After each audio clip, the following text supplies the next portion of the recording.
extensive study of Nile Valley civilization, Egypt, Nubia, etc.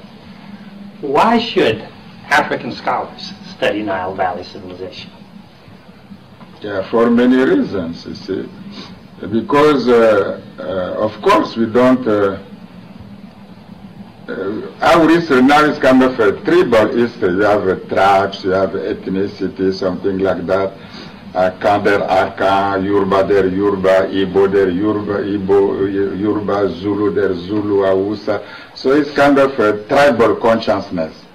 So it's difficult to build a state with many tribes when their consciousness is not African consciousness, or let's say Nigeria consciousness, but just Hausa consciousness, Igbo consciousness, Yoruba consciousness, Ongoni consciousness, you see. You don't do like that. So with this way we must build African consciousness to go back to African history. So when we go back to African history, we have Western great kingdoms and empire, Ghana, Mali, Songhai, and then we have also Ashanti in Gulf of Guinea, Ashanti, Baoulé, all these things, Yoruba, Benin, and until everywhere we go to Angola, to South Africa, Zimbabwe, everywhere you have kingdoms, empire, long time before colonization.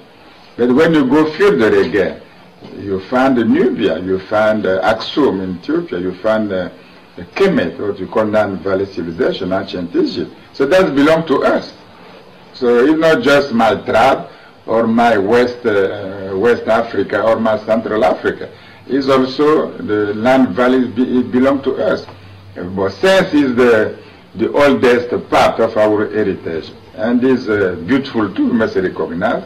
So and now they're almost dead. So it belongs to all of us. It's not a tribal heritage. It belongs to all African people in the world, not just on the continent, but in the world, because it's there now. It belongs to us. We don't know which tribe, but we know they were African people. So it belongs to all of us. And since it was great civilization, so we decide, it's our decision. So we decide to make that as the ground of African humanities, African studies. They did the same. There is no connection between Sweden, British people. There is no connection between them and Greece. You see, there is no connection between Irish people and Roman people. There is no connection whatsoever.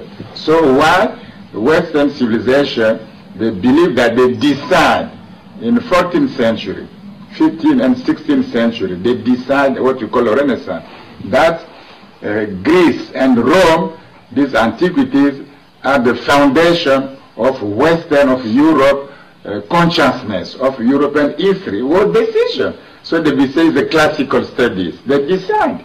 It became their humanities. Because they have a church, the Bible heritage, Judeo-Christian heritage, but they have also Greek-Roman heritage. It's part of their being. So they decide. We do almost this. We don't copy. We have the same logic, I will say.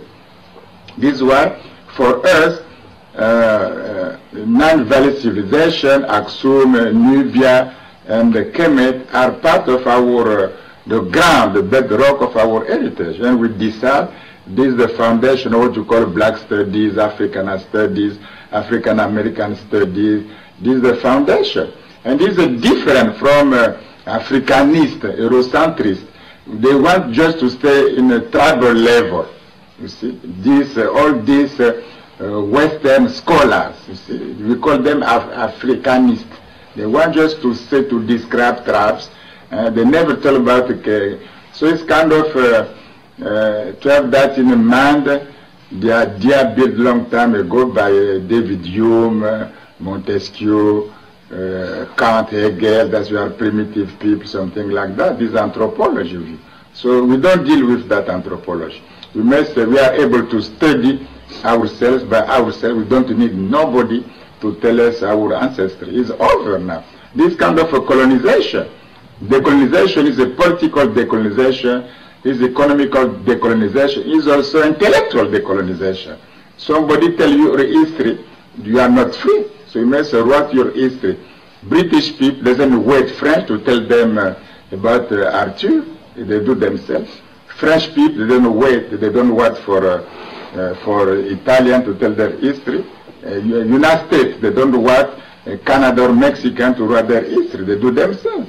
Chinese, they do the same. Why us? Why we must wait some British people, some French people, and to tell us our history? It's a kind of a colonization. This must be over. If not, will be never a renaissance. Right. Now, Dr. Obenga, the Medu